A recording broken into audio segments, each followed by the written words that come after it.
Some of us earned a seat. My brother said that into a live microphone at our father's retirement party, holding the keys to a company he had never once opened the books of. 200 people clapped. My parents stood beside him under a banner with our grandfather's name on it, and my mother did not clap. She was watching me. 9 years earlier, in that same town, my father had stood in front of the entire warehouse staff and told them I was never to set foot in this company again. $86,000 had vanished from the vendor payment account. The account it moved through had my name on it. Nobody called the police because in my family we do not call the police. We call a family meeting and we decide who the ruined one is going to be. They decided it was me. I was 24. So when my brother leaned into that microphone and said some of us earned a seat, I did not flinch, and I did not cry, and I did not walk out. I walked up onto the stage while the applause was still going, and I hugged him the way a sister is supposed to hug a brother, and I put my mouth next to his ear, and I said the only sentence I had come there to say. Check the ledger drawer first. If you have ever been the person a whole family agreed to blame, hit like and leave a comment telling me where you're watching from. My name is Hadley Brooks. I'm 33 years old. I run operations for a regional cold chain logistics company, 2 states away from the town I grew up in, which is a long way of saying I keep frozen food from spoiling across 400 miles of highway. And to understand why one sentence emptied that room, I have to take you back to a cold storage warehouse, a handwritten book, and the morning I was accused of stealing money I never touched. Let me start with what our family actually is, because the company is the family, and the family is the company, and you cannot pull them apart without both of them screaming. My grandfather, Elias Brooks, built Brooks Cold Storage out of one leased ice house and a single truck in the year men still shook hands to close a deal. By the time I was old enough to sweep a loading dock, it was 3 refrigerated distribution centers, 140 employees, and the spine of the whole county's food supply. Every farm within 60 miles moved product through our docks. When people in that town said the Brooks name, they did not mean my father. They meant the old man who could tell you the temperature of a room by standing in the doorway. My grandfather trained me himself, not my brother, me. Grant is 2 years older, and Grant was born knowing how to be liked. He shook hands like our father. He remembered the names of wives and the ages of children and the scores of last week's games. What he never learned was how a cold chain actually holds, which is the thing our entire business was, the only thing, the invisible, unbroken line of cold from a farmer's field to a school cafeteria tray. Break that line for 4 hours, and you are not selling food anymore.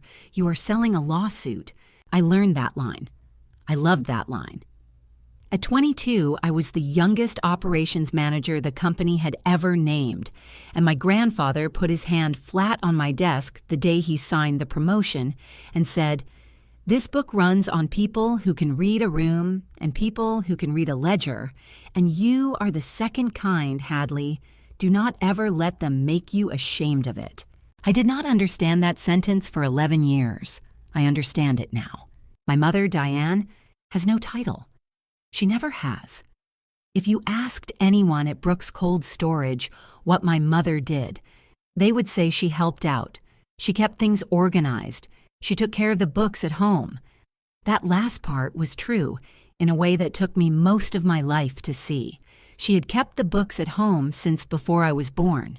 She held the check-signing authority my grandfather had handed her back when a founder trusted his son's wife the way you trust weather in July. She controlled the vendor accounts, the payables, the petty cash, the payroll runs. My father was the face. My mother was the hand inside the glove, and the glove was the whole company. And that is the part nobody in that town would have believed 9 years ago, which is exactly why it worked. The morning it happened, I was 60 miles away. I want you to hold on to that because everything turns on it. On the morning $86,000 left the vendor account, I was standing on the receiving dock of Warehouse 4 with a clipboard and a delivery of frozen produce from the Hargrove farm, signing bills of lading at 6:12 in the morning. There were 4 other people on that dock. There was a time-stamped scale ticket.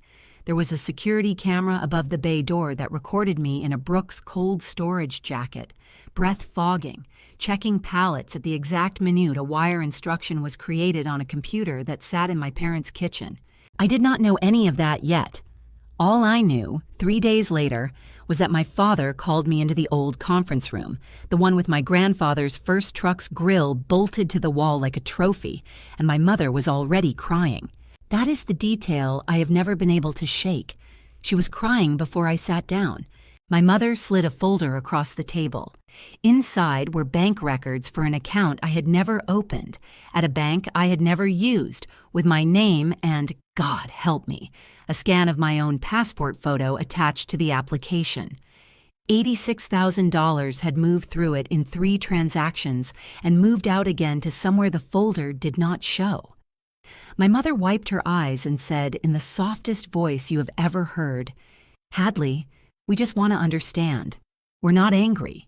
We just need you to tell us where it went." I said I had never seen that account in my life. My father did not raise his voice. My father has never in his life needed to raise his voice, which is its own kind of cruelty. He looked at me the way you look at a truck that has failed inspection, and he said, "Your grandfather can't know about this. It would kill him. So here is what happens." What happened was this. No police, because police means a record, and a record means the Brooks name in the paper. Instead, a quiet removal. I would resign effective immediately for personal reasons. I would not contest it. I would not explain myself to the staff. And I would understand, my father said, that I was no longer welcome on the property. I asked for one thing. I asked to see my grandfather. My mother said he was too ill for visitors. He'd had a fall. He needed rest. I believed her. That is the sentence I have to live with. I believed her, and I packed a duffel bag, and I left the only town and the only work I had ever loved. And I did not see my grandfather again while he could still speak my name. Where were you the day your family decided who you were? I think about that question more than I should. I know how many people are carrying a version of it quietly, the way I carried mine for 9 years.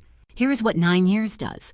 9 years teaches you the cold chain of a stranger's company, because no one who knows your name will hire you.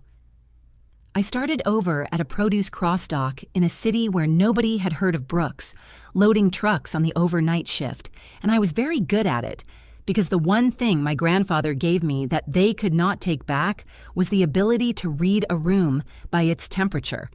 I learned refrigeration systems the way other people learn scripture. I learned FSMA food safety compliance until I could recite it in my sleep. I learned that in modern cold storage, the temperature of every zone is logged automatically every few minutes to a monitoring service, and that those logs are tamper-evident and time-stamped, and if the company is smart, stored on a server, the company itself cannot edit. I did not know it yet, but I was building the exact weapon I would need. I just thought I was surviving. By 31, I was chief operating officer of a regional cold chain carrier, 4 distribution centers, a fleet, a monitoring desk that watched 200 temperature zones in real time. I was, by every measure that mattered, better at running Brooks Cold Storage than the brother who had been given my job. I told myself I did not care. I told myself the town could keep its truck grill on the wall. And then, 3 weeks before my father's retirement party, a man I had never met left a message on my work voicemail and said the words that put me on a plane. "Ms. Brooks, my name is Frank Mercer. I'm a private investigator.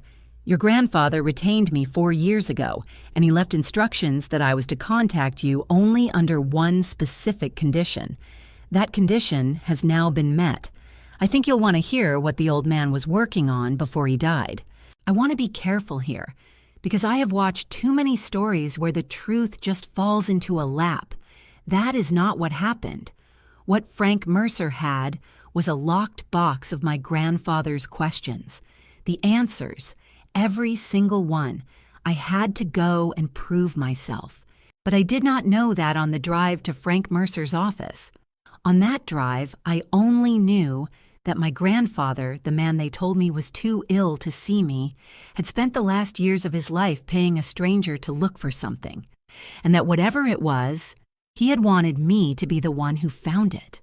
Frank Mercer's office was above a hardware store, and he was older than I expected, with reading glasses pushed up into gray hair and a filing cabinet that actually locked. He did not shake my hand right away. He looked at me for a long moment first, the way you check a face against a photograph. "You have his eyes," he said. "He said you would." He said, "When she walks in, you'll know, because she'll look at the room before she looks at you." I had, without noticing, already counted the exits. Frank sat me down and told me how it started. 4 years ago, my grandfather, then in his 80s and living in an assisted care facility 2 hours from town, had begun to suspect that something was wrong with the company's money. Not a lot at first. A vendor he did not recognize. A maintenance invoice for a chiller unit he was fairly sure had never been serviced. Small threads. But my grandfather had built that company, thread by thread, and he knew the feel of a rope that had been cut and spliced. "Here's the thing you have to understand about your grandfather," Frank said. Everyone around him had decided he was slipping, confused, repeating himself. He let them think it. He told me once, "Frank, the most dangerous thing in the world is an old man they've stopped listening to, because he can go anywhere and see everything and nobody bothers to lie to him carefully anymore."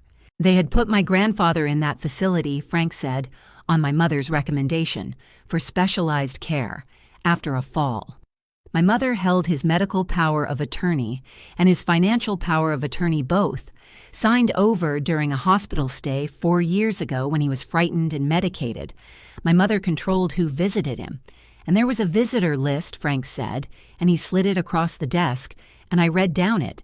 Aunts, my father, my brother, a pastor, and my name was not on it. 9 years I thought my grandfather had chosen not to see me. He had not been given the choice. That was the moment I stopped being a woman visiting a private investigator and became something else. I did not cry in that office. I have learned not to cry in rooms where I need to think. I asked Frank Mercer one question. I asked what my grandfather had wanted me to find. Frank took a breath and he told me about the book. The book, Frank said, was a ledger, an accounting book, the old paper kind with a marbled cover, and my grandfather had filled it front to back in his own handwriting over the last 2 years of his life. It was not a diary. It was an investigation. Dates, amounts, vendor names, account numbers, cross-references, every entry in the careful block print of a man who had done books by hand for 50 years before a computer ever touched his company. "Where is it now?" I asked. "In the building," Frank said. "The one drawer in that whole company nobody opens. The old director's desk, the one that used to be his, that they left sitting in the records room like furniture. Bottom drawer, false back. He put it there himself the last time they let him walk the floor, and he told me, Frank, that's where it lives until the day they try to hand this company to the wrong person in public. Not in a boardroom, in public, where they can't make it quiet." My father's retirement party was in 3 weeks. The invitations had run in the county paper. Come celebrate 40 years of Warren Brooks and the next chapter of Brooks Cold Storage. My grandfather, from inside a book locked in a drawer, had known exactly what that party was. "He wanted you to have it," Frank said, but he was very specific. He said, "Do not just give her the book. She won't need me to hand her the truth. Tell her where it is, tell her what she's looking at, and then get out of her way. Because if she's the woman I trained, she'll want to prove every line of it herself before she trusts a single one." I looked at Frank Mercer across that desk, and I understood that my grandfather, dead 2 years, had just told me he still believed I was innocent when the entire rest of the family had signed a paper saying I was not. I did not cry. I asked Frank for photocopies of everything he legally had, and I flew home to my own city, and I opened my laptop, and I did the thing I do better than anyone in my family. I started reading the ledger like an operator. Here is what a false vendor looks like when you know how to look. The first thread I pulled was a name from Frank's notes. Meridian Cold Supply, LLC. According to my grandfather's book, Brooks Cold Storage had been paying Meridian Cold Supply for refrigeration maintenance and parts for years. Big invoices, chiller overhauls, compressor rebuilds, coil replacements, the expensive guts of a cold storage operation. I ran Meridian Cold Supply through the state business registry from my own kitchen table, which anyone can do, which costs nothing, which my grandfather could not do from a care facility, but which I could do in 4 minutes. Meridian Cold Supply, LLC, had been registered in a state 300 miles away. Its listed agent was a mailbox service. It had no website, no yard, no trucks, no technicians, no phone number that rang anywhere real. It was, in the language of my profession, a shell, a company that existed only to receive checks and issue paper. And the person who had opened those payables in the Brooks system, quarter after quarter, year after year, approving Meridian's invoices with the check-signing authority a trusting old man had handed her decades ago, was the woman who had cried before I sat down. But a shell vendor is a theory, not a proof, and I had learned the difference the hard way. So I built the proof the way I would build it for a board of directors that wanted my head.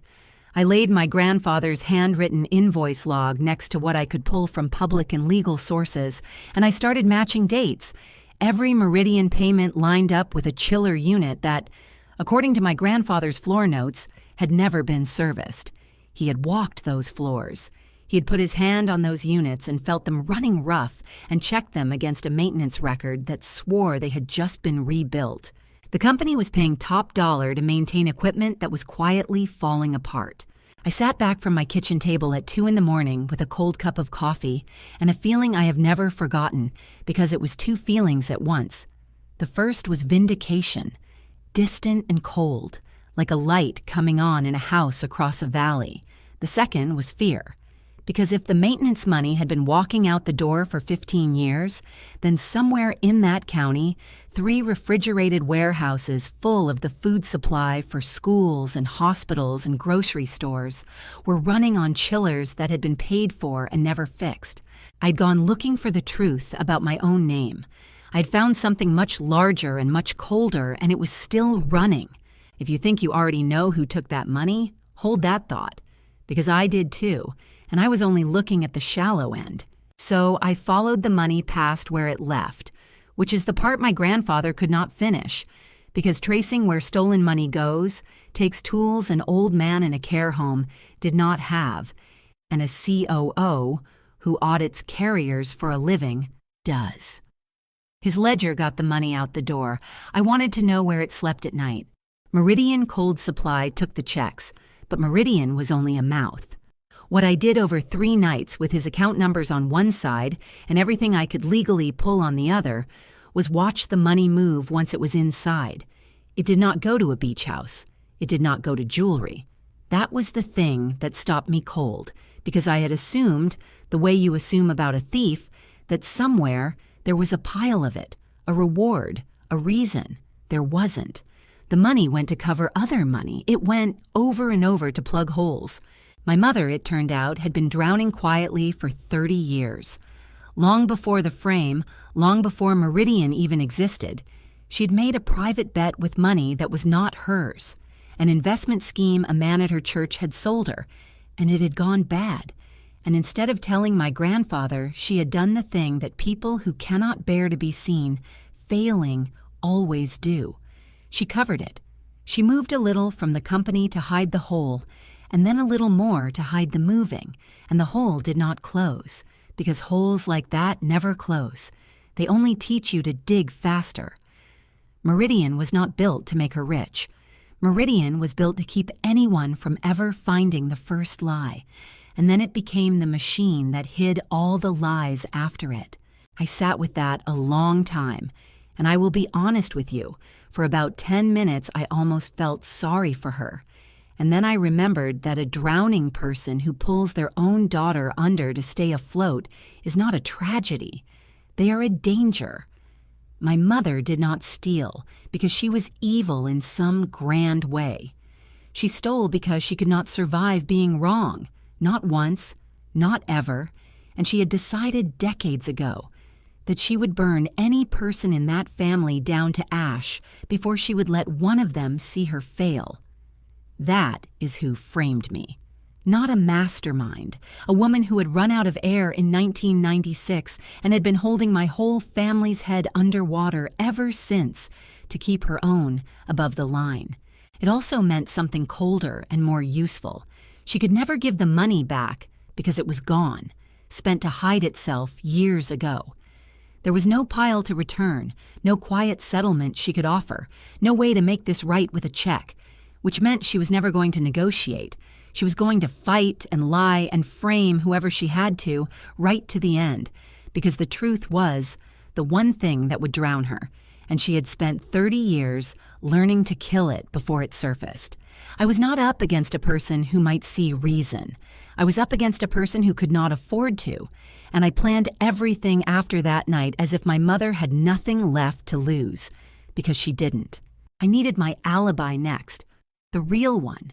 The one from 9 years ago, and this is where I want to show you what actually happened instead of what I wished had happened.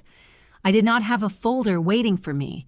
I had a memory of a morning and a hope that the machines had remembered it better than the people. The wire that moved the first $31,000 had a creation timestamp. It was in the bank records my mother herself had handed me 9 years ago, in the folder meant to bury me, and she had never imagined I would keep a copy. But I keep everything. It is the only religion I have. The wire was created at 6:12 in the morning, and I knew, the way you know your own name, where I had been at 6:12 that morning, because 6:12 is not a round number. 6:12 is the exact minute I had signed the Hargrove bill of lading on the receiving dock of Warehouse 4, 60 miles from my parents' kitchen. A bill of lading is a legal document. It gets kept. It gets kept for years, for exactly the kind of dispute where a farm and a warehouse disagree about what arrived and when. The Hargrove farm still existed.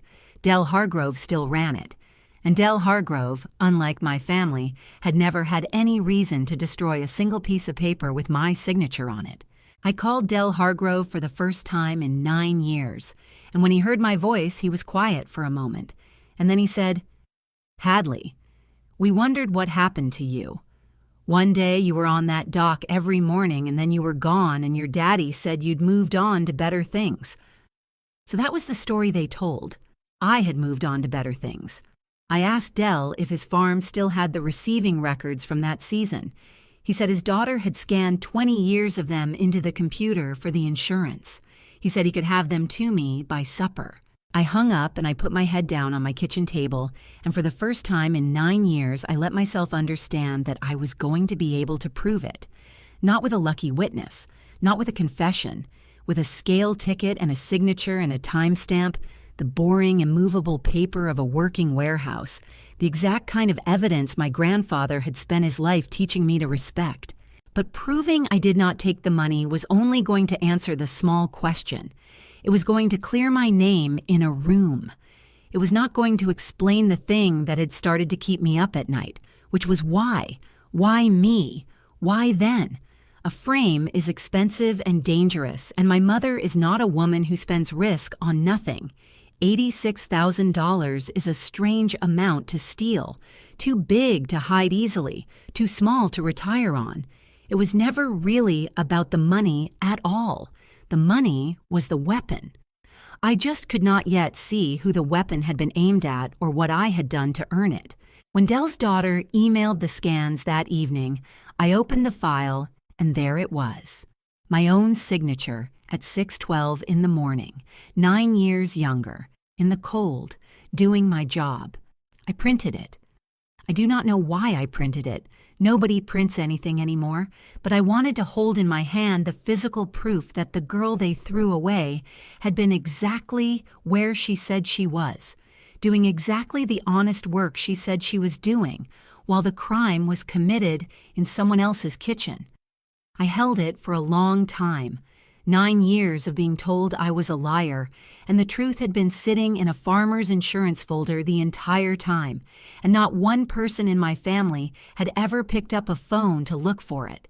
That is the cruelty I keep coming back to. It was never hidden. It was just never wanted. And then I remembered the invoices, my invoices, from the spring before they threw me out.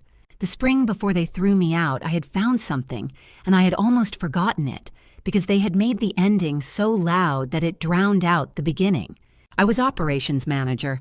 Part of my job was reconciling the maintenance schedule against the plant floor, making sure the work we paid for was the work we got because a cold storage warehouse lives and dies on its chillers. And that spring, I had pulled a stack of refrigeration invoices to plan the summer overhaul season. And something had not added up. We were paying a vendor I did not recognize for compressor rebuilds on units that my own floor logs said were overdue for service. The paper said fixed. The floor said failing. I had circled 3 invoices in red and written a note to myself, asked Grandpa about Meridian, and I had put it in my desk, and I had planned to walk it up to the old man that Friday. I never got that Friday. On Thursday, my mother found $86,000 in an account with my name on it. I sat in my kitchen 9 years later, and I felt the floor of the whole thing drop out. It had never been about the money. I had walked into my mother's 15-year quiet river of stolen maintenance funds without even knowing I was in the water. And she had seen me circling those invoices, and she had done the coldest, most efficient thing a person can do. She did not argue with me. She did not try to explain the invoices. She made me the thief before I could become the witness. She reached into the family's deepest fear, scandal, and she pointed it at me. And my father, who loved the Brooks name more than he loved his own daughter, pulled the trigger for her. The note in my desk. Ask Grandpa about Meridian. That desk had been cleared out the week I left, but my grandfather, it turned out, had found his own way to the same word 4 years later, from inside a care facility, with a private investigator and a marble ledger and the patience of a man with nothing left to lose but the truth. We had been working the same case from opposite ends of 9 years, my grandfather and I, and we had never once gotten to talk about it. I need you to understand something before I tell you what happened next, because it changed how I saw my whole life. There's a difference between being the guilty one and being the inconvenient one, and my family had spent 9 years making sure I could not tell them apart. I spent 9 years thinking I was the thief in a story, and it turned out I was the witness they had to discredit before I could say the sentence that ended everything. Once you learn to see that difference, you see it everywhere. There are more of us than you would ever think. Now, I had my innocence in one hand and a 15-year theft in the other, and I told myself the plan was simple. Clear my name. Hand the theft to the authorities. Let the law do what my family would not. I even told Frank Mercer on the phone that I did not want the company, I did not want the fight, I just wanted the record to say I never stole anything. I was going to prove my case, mail it to the board, and go home to my own life. I almost did the small, clean, safe thing. And then Warehouse 4 called me back into the cold. It was Del Hargrove, of all people, who set it off, though he did not know what he was doing. When he sent me the scanned receiving records, he sent them with a note, and the note said, "Glad you're asking about the old days. But between you and me, I'm about done shipping to Brooks. Their loads have been coming back warm, and I've had 2 rejections from the school district this year alone. Something's wrong over there, and nobody will tell me what. Loads coming back warm from the school district." I read that note as a COO, not as a daughter, and the hair on my arms stood up. Warm loads mean a broken cold chain. A broken cold chain on product going to a school district means children eating food that spent hours in the danger zone, where bacteria doubles every 20 minutes. And I already knew, from my grandfather's ledger, exactly why the chillers were failing. They had been paid for and never fixed for 15 years. The stolen maintenance money was not just a number in a book anymore. It was warm chicken on a cafeteria tray. I stopped being able to mail my clean little folder and go home. I made some calls the way an operator makes calls. Quiet, sideways, never announcing what I was really after. I still knew people who knew people in that county. And what I pieced together over 3 days scared me more than the folder my mother had slid across a table 9 years ago.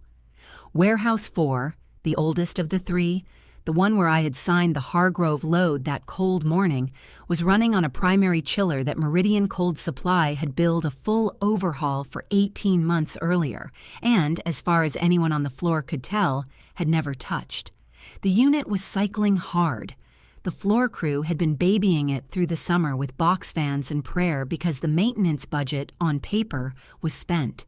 And my brother, Grant, who had been given my job and my grandfather's trust, had signed off on every one of those maintenance reports without ever once walking the floor to check if the work was real.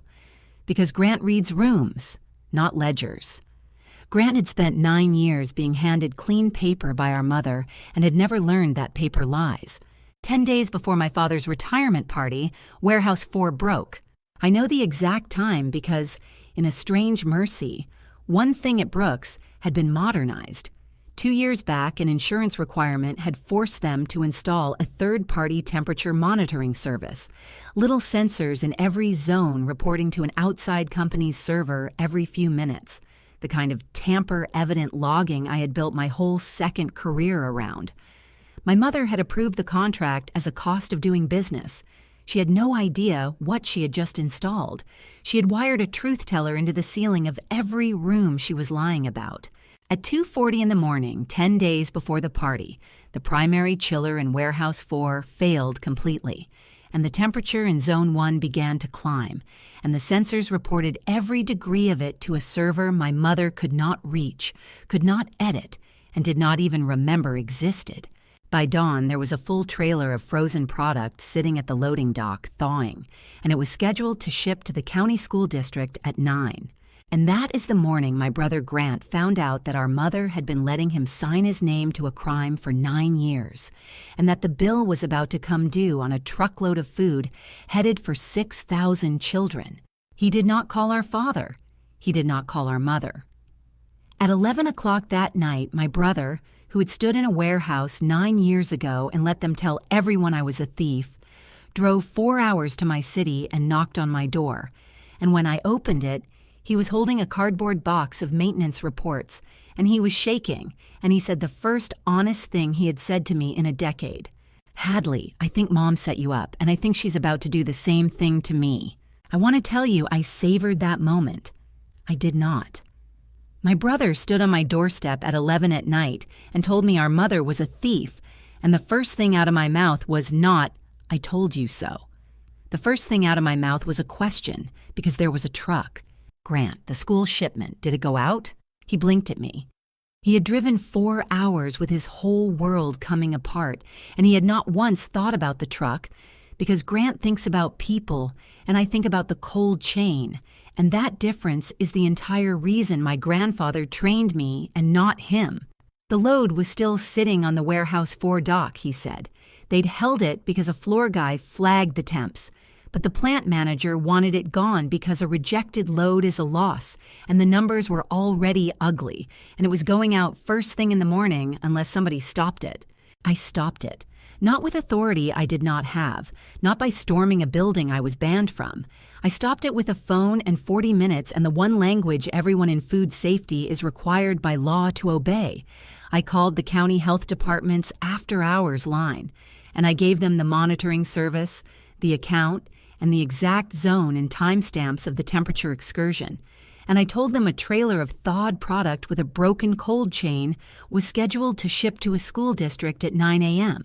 That is not a family matter. That is a public health report, and once it is made, no plant manager on earth can wave that truck through.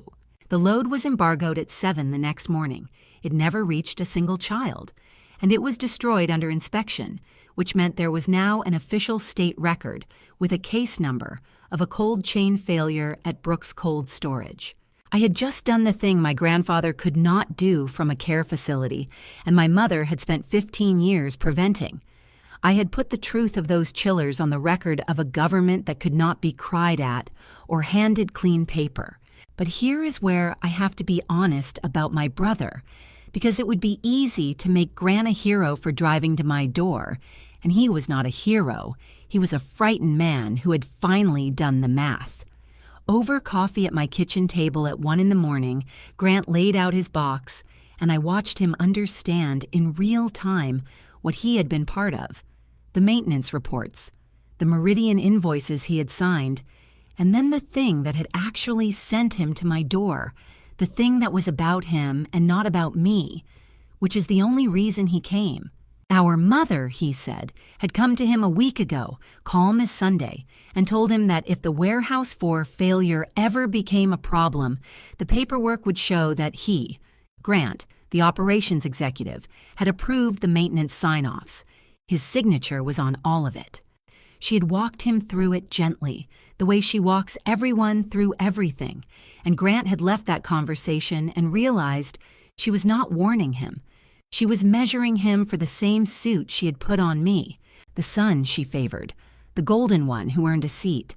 She would feed him to the state of the criminal exposure just as smoothly as she had fed me to the family, because to my mother we were never her children. We were her firewalls. Why me back then? I asked him. Do you know? Did you ever know? And Grant, to his credit, did not lie. He said, I knew you found something that spring.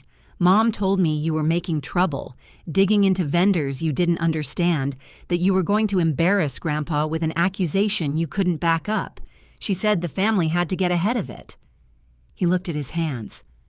I believed her because believing her was easier, and it gave me your job. I'm not going to pretend I didn't know that part. Understand what that confession was and was not.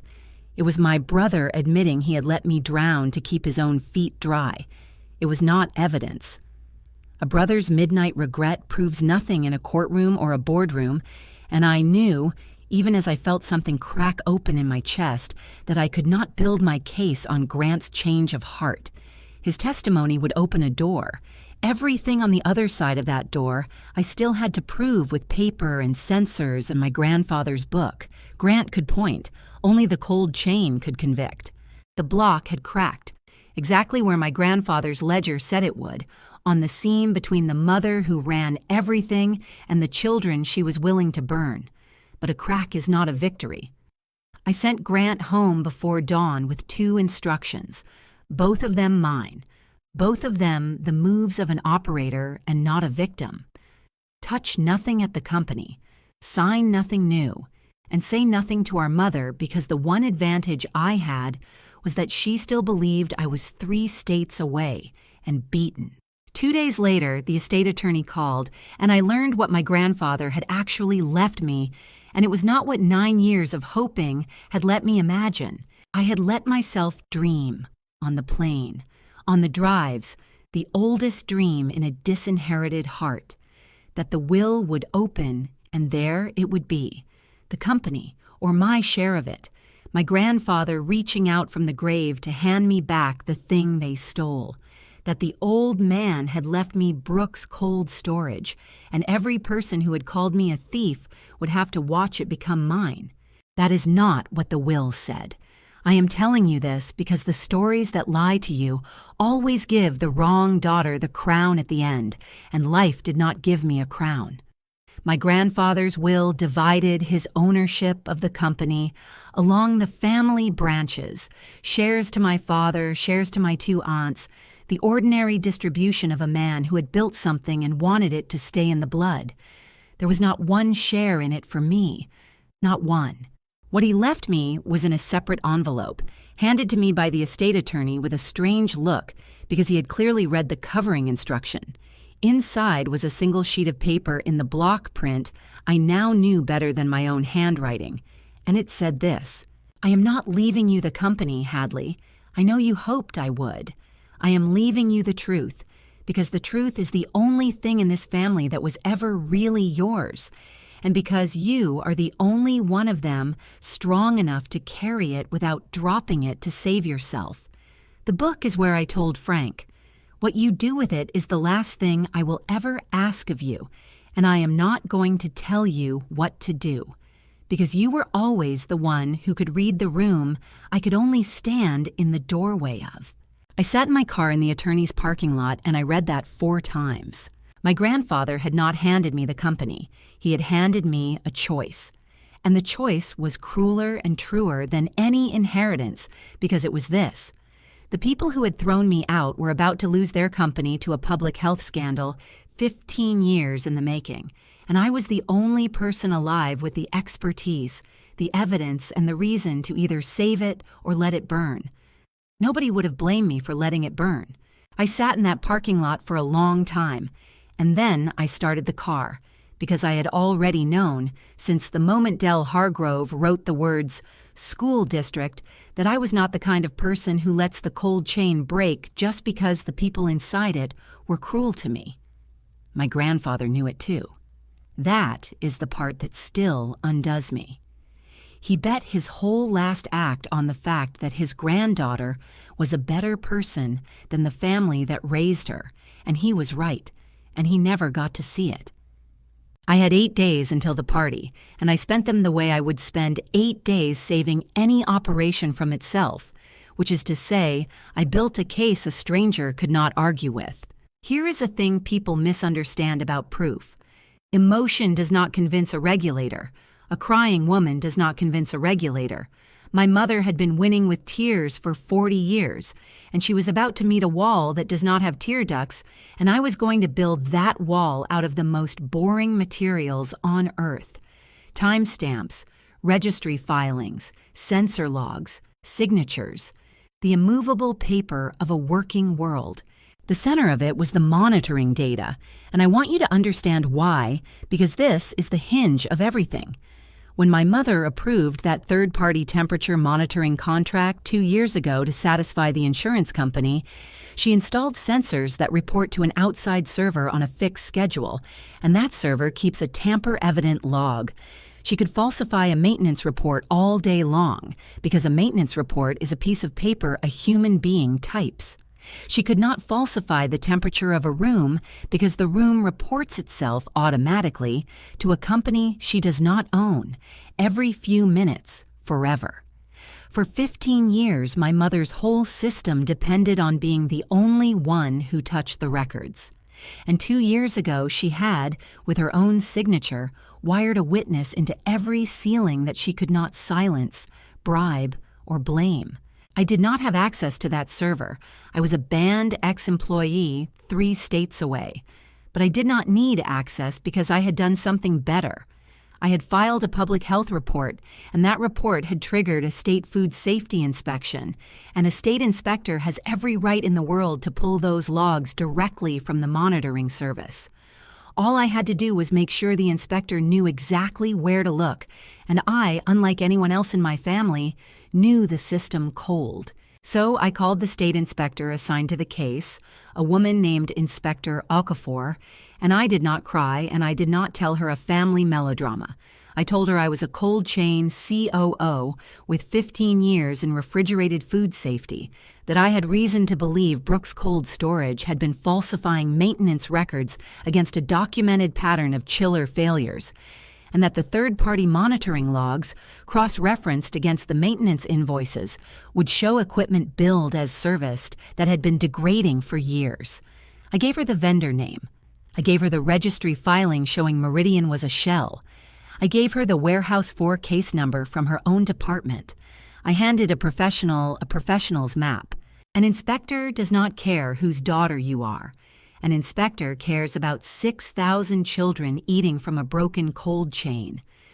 Inspector Okafor pulled the monitoring logs, and she cross-referenced them against the maintenance records Grant had, quietly, legally, as a corporate officer provided. And she called me back in 4 days with a voice that had gone very flat and very careful, the voice of someone who has just realized the size of what they are holding. "Ms. Brooks," she said, "how long do you think this has been going on?" 15 years, I said. "But I can only prove the last 2 with your sensors. For the rest, you're going to want to talk to a man named Frank Mercer, and you're going to want to see a book.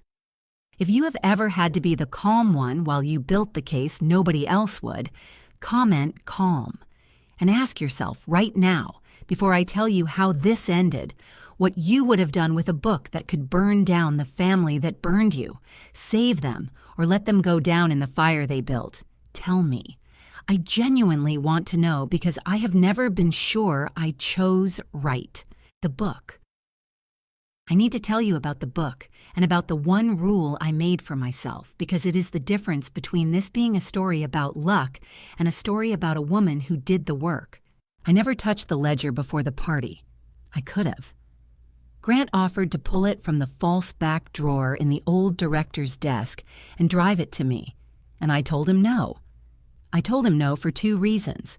The first was legal, because a book that a banned ex-employee smuggled out of a building she was forbidden to enter is a book a good lawyer can make disappear, and I was not going to hand my mother away to call the evidence stolen, not when stolen was her favorite word for me. The second reason was harder to say out loud. I did not want to need the book. So I built my entire case without it. Everything I gave Inspector Okafor I proved from sources that had nothing to do with my grandfather's handwriting. The censor logs were the state's. The registry filing was public. The Hargrove receiving records were Dell's. The maintenance reports were the company's own. The wire timestamp that put me 60 miles away 9 years ago was in the folder my mother herself had handed me. I built a case that stood up entirely on its own, and only then, once it could stand without him, did I let my grandfather's book become what he always meant it to be.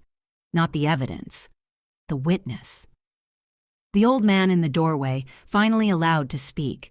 I had Grant confirm one thing only, that the ledger was still there, still in the false back of the bottom drawer, exactly where my grandfather had left it the last day they let him walk his own floor. Grant called me from the records room, his voice low, and I heard the drawer slide, and I heard him go quiet, and then he said, "Hadley, it's here. It's all here. There's a page in here with account numbers and a name I know." "Don't read it now," I said. "Put it back. Close the drawer. I need you to do one thing at that party, and I need you to do it in front of everyone. And I need you to not know what's on that page until you're standing there. Trust me. This only works if it's real." Because I had figured out, by then, how my grandfather's last move actually worked, and why it had to be at the party, in public, and why it had to be Grant who opened the drawer and not me. My grandfather did not want a quiet handoff of evidence in a parking lot. He wanted the exact people who had condemned his granddaughter to be standing under his own name on a banner. When the truth came out of the one drawer, none of them had ever bothered to open. He wanted it to happen in the room so it could never be made quiet again. And I had realized something my grandfather could not have known, a gift the timing handed me. My father's retirement party was going to be full of exactly the people I needed. Not just the family, the aunts who owned shares and had votes, the farm owners, my grandfather's old poker friends, Dell Hargrove among them, the men who supplied and financed the whole operation. And because a state inspection was now underway and a public health case was open, I had asked Inspector Okafor to come, not to the party, but to a meeting the following morning at the town hall. The same town hall where 9 years ago my father had stood up and told a room full of people that I was a thief. I chose that hall on purpose. I am not going to pretend I didn't. The party would be the crack. The morning after would be the reckoning. And my mother, who had spent 40 years making sure every difficult truth got handled quietly at home, was about to lose control of the one thing she had always controlled. The room. Before the party, I did 3 things, and I need to tell you about all of them, because the story that skips the work is the story that lies to you. The first was the hardest, and it had nothing to do with evidence.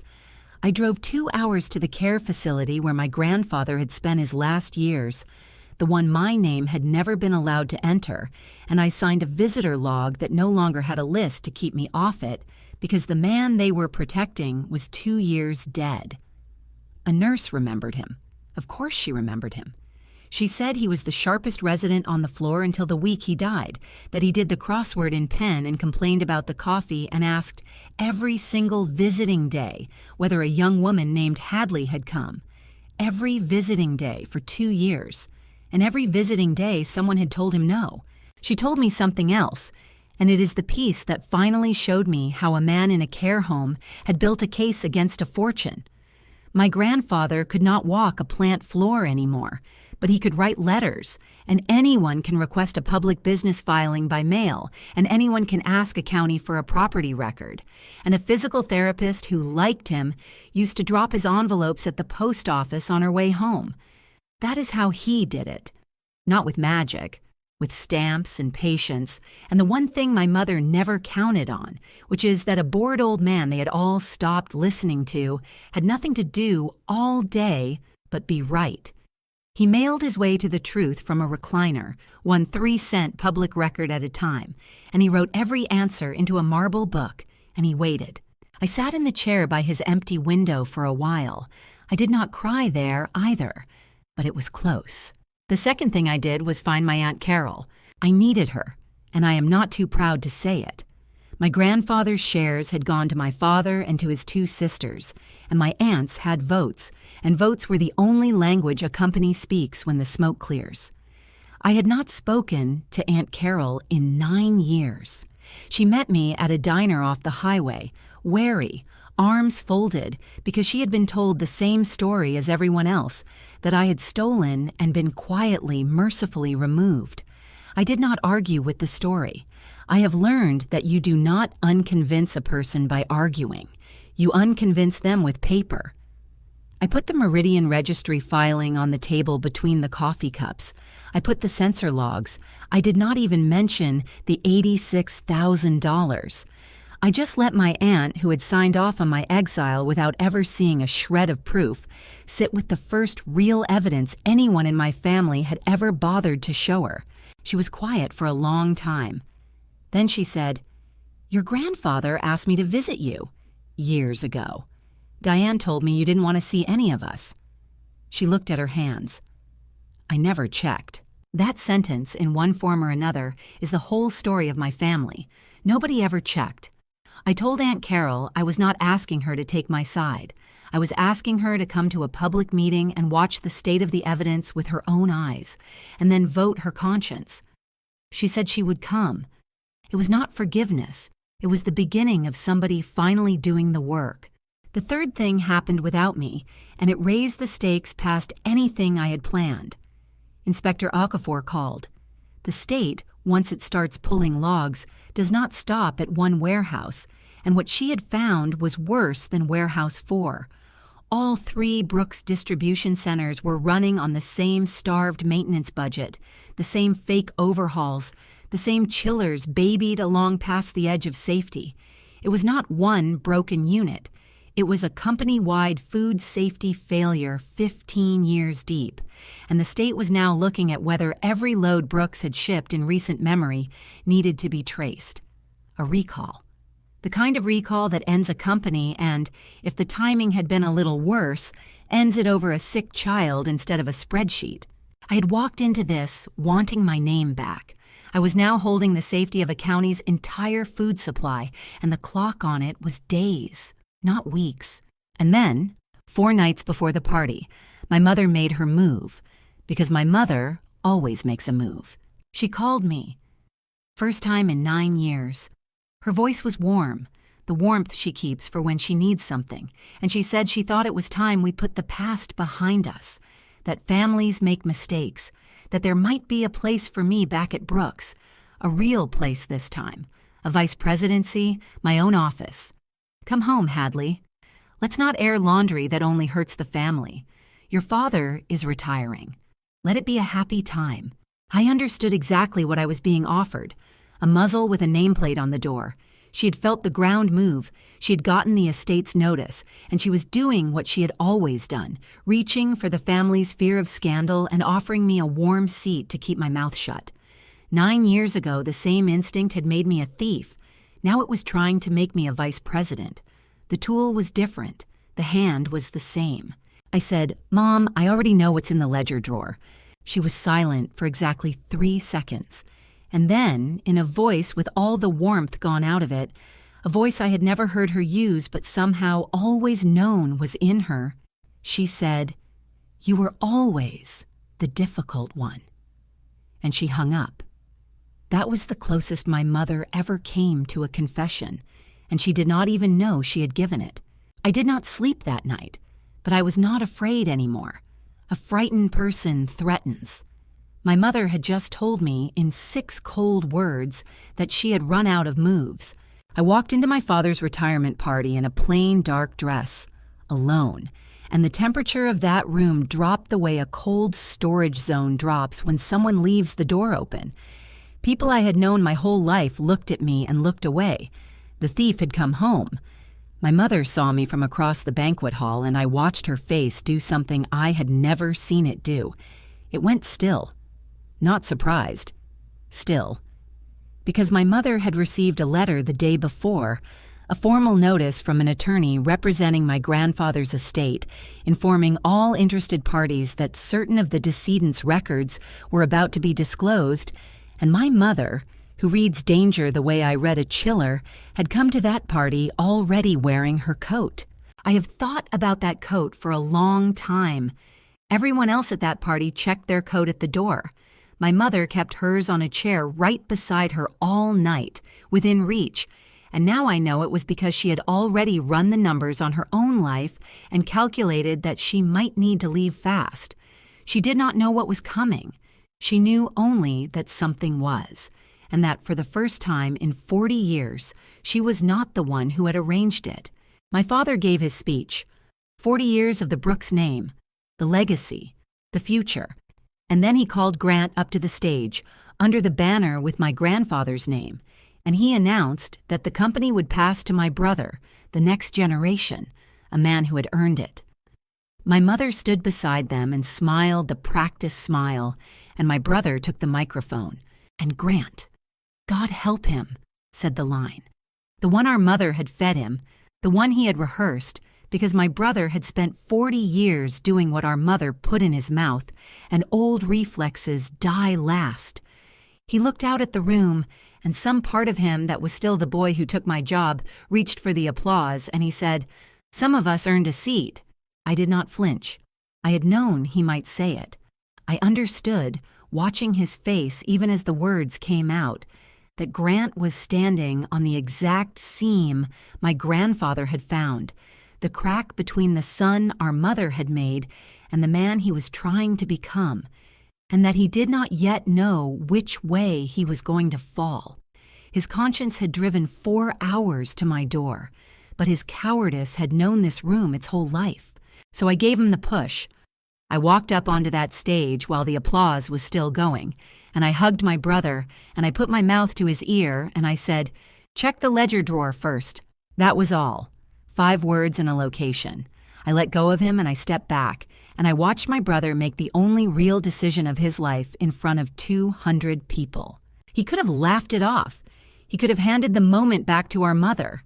Instead, he set down the microphone and he walked off the stage to the records room at the back of the hall, the old director's desk that had been dragged in like a relic for the occasion.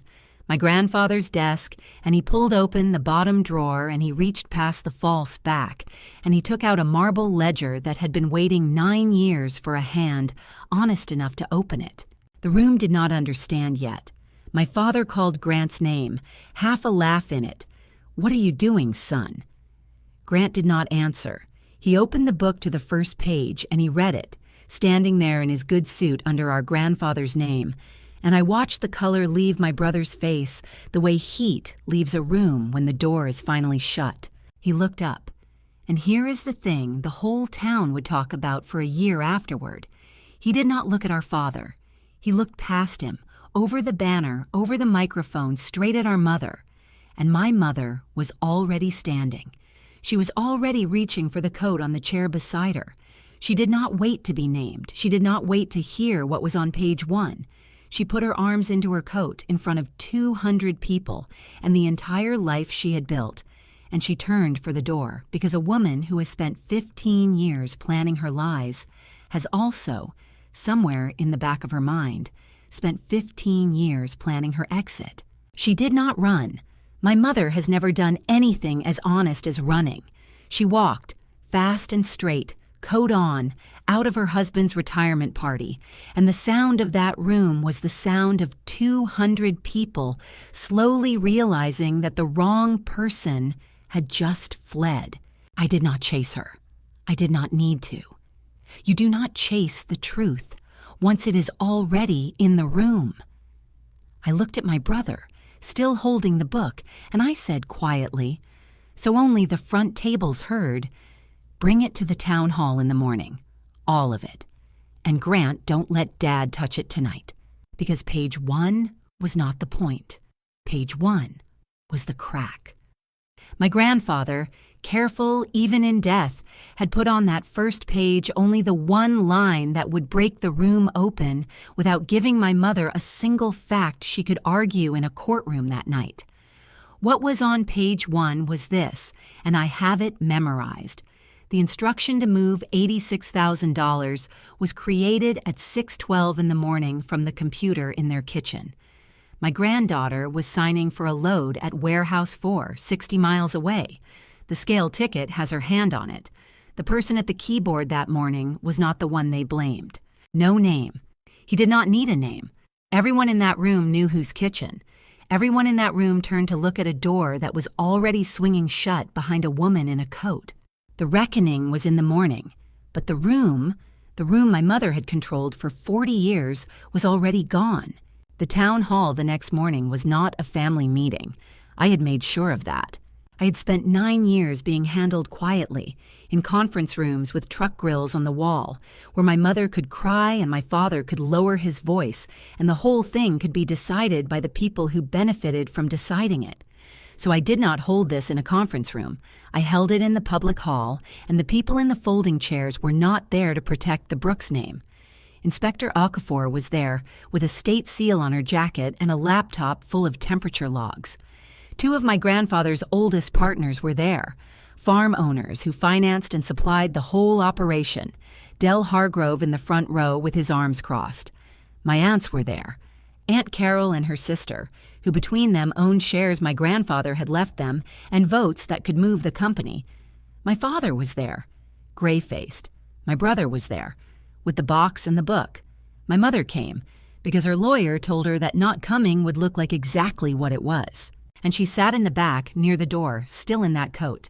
I did not open with my grandfather's book. I want you to notice that, because it is the whole lesson my grandfather spent his life teaching me. You do not lead with the thing they can call sentiment. You lead with the thing they cannot argue. Here was the lie, stated first, so everyone could watch it fall. For 15 years, Brooks Cold Storage had paid a vendor called Meridian Cold Supply for refrigeration maintenance, and the company's records showed that equipment serviced and sound. Here was the evidence. I put the state registry filing on the screen. Meridian Cold Supply was a shell. No yard, no trucks, no technicians, a mailbox for an address, registered 300 miles away. It had never serviced anything because it was not a company. It was a drain with a name. My mother's lawyer stood up and said this proved nothing, that a small company could look thin on paper, that my client kept meticulous records and every invoice was matched to completed work, and that this was a bitter woman with a grudge 9 years old. That was the denial. I had been waiting for it. Because the beautiful thing about a denial is that it tells everyone exactly which wall to push you into. Here was the stronger evidence, and this is where the machine spoke. Inspector Okafor took the screen. She put up the third-party temperature monitoring logs, the ones my mother had installed 2 years ago, and forgotten were even watching. And beside them, she put the maintenance reports that claimed those same chillers had been overhauled and were running like new.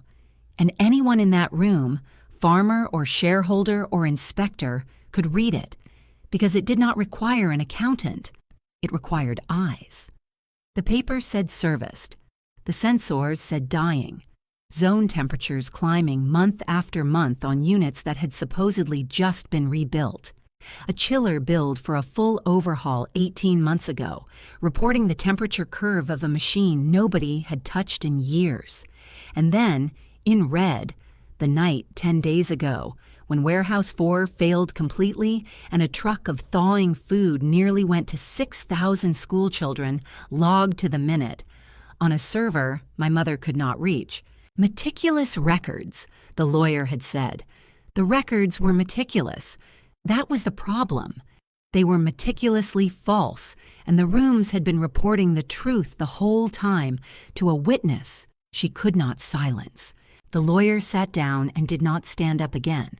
Only then, when the case already stood on its own, when a state inspector had already confirmed a 15-year pattern of falsified food safety records, funding a fake vendor, only then did I pick up my grandfather's book.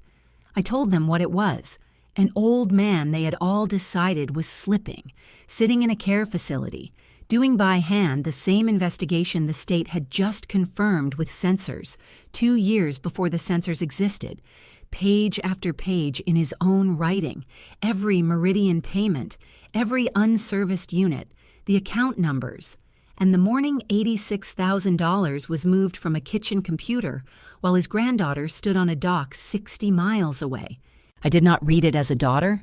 I read it as an operator, flat and plain, line after line, and I let the room do the math it had been prevented from doing for 9 years. Here is the reveal, and it was not a shout.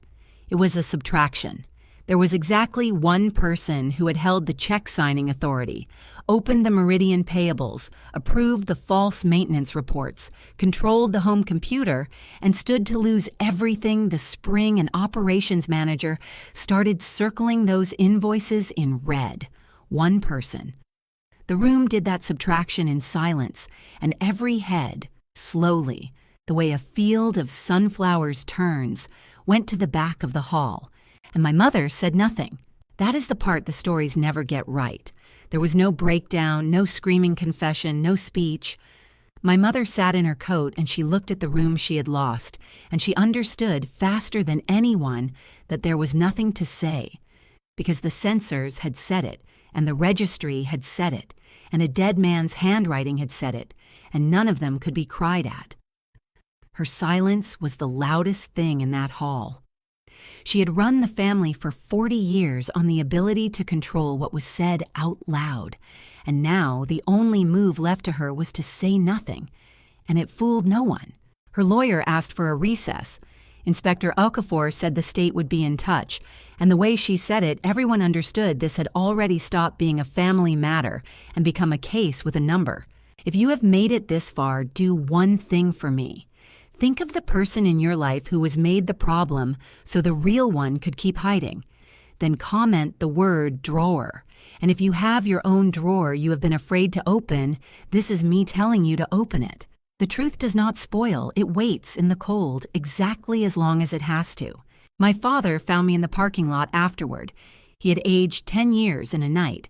He said, "Hadley." I didn't know.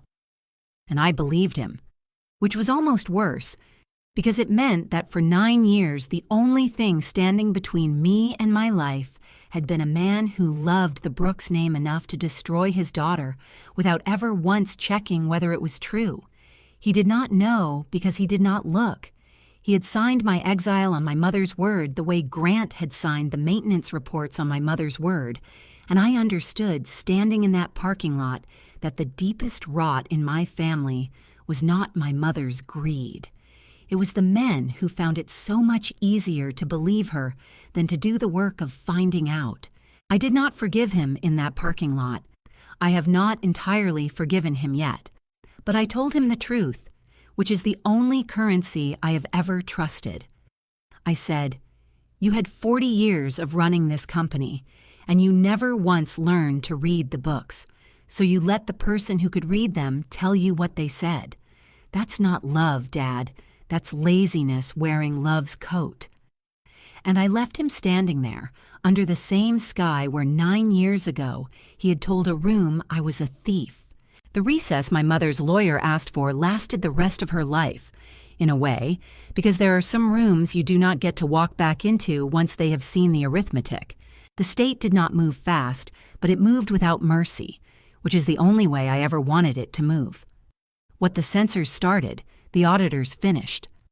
Over 15 years, Meridian Cold Supply had drained more than $2 million out of Brooks Cold Storage under the cover of maintenance that never happened, and every dollar of it traced back through payables my mother alone controlled to accounts my mother alone could reach. The charges, when they came, were the plain, unglamorous charges of a person who steals with a pen, wire fraud, falsification of records, a long, patient scheme, and then the one that the prosecutor told me carried the most weight with a jury, the one that turned a financial crime into something a room full of ordinary people could hate. 9 years ago, she had opened a bank account in her own daughter's name, using a scan of my passport she had taken from the family safe, and she had run stolen money through it to build the frame. That is identity theft. That is a separate crime with my name as the victim, and it meant that the very document my mother had built to destroy me became, in the end, a count on her own indictment. They cleared me, not with a hug, not with an apology at a family dinner, with a formal correction to the record, a letter from the state, and the Hargrove scale ticket, and the wire's own bank timestamp that put me 60 miles from a keyboard at 6:12 in the morning, entered as exhibits in a case that was no longer about me at all. 9 years I had wanted someone to say I did not do it. In the end, nobody had to say it. The paper said it. My grandfather was right about which of us I was. My father was not charged. I want to be honest about that because the neat endings lie, and I promised you I would not. There was no evidence my father knew, and I believe he did not know, and the law does not punish a man for being too lazy and too proud to check whether his wife was destroying his daughter. But the county punished him in the only currency he had ever truly banked: his name. The farm owners who had shaken his hand for 40 years, my grandfather's old poker friends, stopped returning his calls. Del Hargrove pulled his account. The Brooks name, the thing my father had chosen over me without hesitation, curdled in the mouth of every person in that county who now knew what had been done under it. My father got to keep his freedom and spend it in a town where everyone knows he exiled the wrong child. I do not know if that is justice. It is what happened. And my brother did the one brave thing of his life, and then he did the harder thing, which is to keep being brave after the applause stops. Grant resigned as CEO before they could vote him out, and then he did something nobody made him do. He went to the state, and he testified fully about the maintenance reports he had signed and the conversation in which our mother had measured him for my old suit. His cooperation cost him the last of his standing in the family and probably saved him from being charged himself. And when the dust settled and the shareholders were deciding what was left of Brooks Cold Storage, my brother did not ask for a soft landing. He asked to run one warehouse. Warehouse 4, the oldest one, the broken one. The one where all of this started, with the chiller that nearly poisoned a school. He asked to fix the thing his signature had let rot. The first time in his life my brother earned a seat, it was a folding chair in a maintenance office, and he took it on purpose. I have never respected him more than the day he chose it, which left the company itself, bleeding, exposed, staring down a recall that could finish it, and a question sitting in every shareholder's lap. Who was going to save the cold chain before it killed the company or somebody's child, when the only person in the entire family who knew how was the one they had thrown away? They came to me.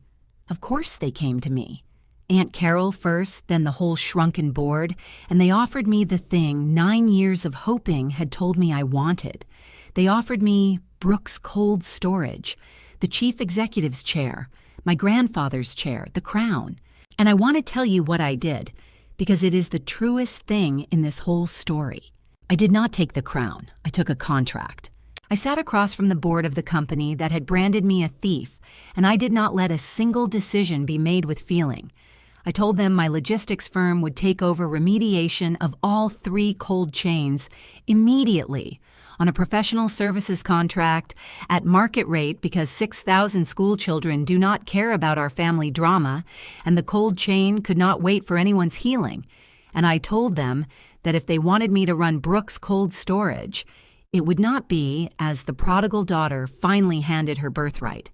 It would be a 2-year turnaround contract, a board seat, hard performance targets I would put in writing myself, and the right to walk away if they ever again tried to run this company on somebody's word instead of somebody's numbers. Not a gift, not an apology I could be guilted with later. A contract. The coldest, cleanest, most honest document my family ever signed, because it was the first one that assumed nobody in the room got to be believed without proof. They signed it. And the granddaughter, my grandfather trained, walked back into Brooks Cold Storage through the front door. Not because anyone forgave her and not because anyone handed her anything, but because she was the only one who had done the work. And the work was the only thing that had ever been really hers. The recall never became the thing that killed us, and I want you to know that it was close, and that it was not saved by luck. My crew went into all 3 warehouses the week after the town hall, and we did the boring, expensive, unglamorous work that 15 years of stolen money had been faking. We rebuilt the chillers that were actually failing. We pulled the monitoring service into the light and set alarms that went to phones instead of into a drawer. We traced every recent shipment against the sensor logs and quarantined the ones we could not certify. And we ate that loss instead of shipping the risk, because that is what the cold chain demands of you and my mother had spent a career pretending otherwise. The state closed its safety case with corrective action instead of a shutdown. No child got sick. That sentence is the only trophy I have ever actually wanted. The people who made it possible were the ones who had been there the whole time. There was a maintenance foreman named Pete, third-generation Brooks, who'd been babying those dying units with box fans and swear words for 2 years, because the budget said they were fine and he knew they weren't. When my crew arrived, he pulled out a spiral notebook, his own, off the books, where he had privately logged every unit he suspected was running rough, because Pete could not read a payables report, but he could feel a compressor laboring through his boots. He had been quietly keeping his own honest record for years, waiting for anyone with the authority to care. I gave him the authority. He is my maintenance director now. He earned it in the oldest and only real sense of the word, which is that he did the work when the work paid him nothing. The frame my father had hung on the wall of the break room 9 years ago, the little printed notice announcing my resignation for personal reasons, the polite lie they had left up like a tombstone, I took it down myself on my first day. And in the glass case in the front lobby where visitors wait, the case that had always held photos of the company's proud history, I put one new thing. I put my grandfather's ledger, open to page 1. People ask me if I have made peace with my family, and I never know how to answer, because peace is not the word for what I have. My mother is facing trial. I will not be in the gallery when it happens. I gave the prosecutor everything, every line of the ledger, every sensor log, every stamp my grandfather licked in a care home while she told the family he was slipping. And then I stepped back, because the truth did not need me to perform grief over it. She used to control every room she walked into. She is going to spend the most important days of her remaining life in the one room she cannot control at all. And the machines she installed, and the daughter she framed, and the father-in-law she buried are all going to testify against her without raising their voices. I do not need to hate her. The record does that now. My father and I speak, a little. He tried, once, to tell me he had suffered too, that the town had turned on him, that he had lost everything. And I told him the last true thing I have to give him, which is this. I said, Dad, you did not lose everything. You gave it away the day you decided it was easier to believe I was a thief than to walk 60 miles of records and find out I wasn't. Your whole life you ran a company built on a cold chain, and you never once understood the only rule it has. You cannot fake the temperature of a room. You can lie about it on paper for 15 years. But the room keeps telling the truth to anyone willing to go and feel it. I was the room, Dad. You just never came to check. He did not have an answer. There is no answer. There is only the work you did or the work you didn't. Grant and I are something like family now, which is stranger and quieter than forgiveness. He runs Warehouse 4, and he runs it clean, and every quarter he sends me a maintenance report he has personally walked the floor to verify, and he signs it. and under his signature, he writes the same 2 words every time. A private joke that is not really a joke. Earned it. Because my brother finally understands what our grandfather knew and our mother spent a fortune hiding, that a seat is not something you are handed on a stage under a banner. It is something the numbers give you when the numbers are true. As for me, I run Brooks Cold Storage now, on a contract with my name and my terms on it for 2 years, maybe longer if the board keeps its promises and the numbers keep their shape. I did not get a crown, and I did not get an apology, and I did not get the 9 years back. What I got was better, though it took me a long time to believe it. I got to be the person my grandfather always said I was, in the exact building where they tried to make me someone else. There is a glass case in the front lobby where the visitors wait. In it is a marble ledger, open to the first page, in an old man's careful hand, cross-referencing a wire to a scale ticket, proving a girl was 60 miles away. Everyone who comes to do business with us reads it while they wait. New employees ask about it on their first day. I tell them the truth. I tell them it belonged to the man who built this company, and that he wrote it from a chair by a window alone, when everyone he loved had decided to stop listening to him, and that he was right about every single line. And then I tell them the only rule that matters in this building, the one my grandfather gave me and my mother tried to steal, and I walked through 9 years of cold to earn back. You cannot fake the temperature of a room. Go check your drawers. The truth keeps. It is waiting in the cold exactly as long as it has to.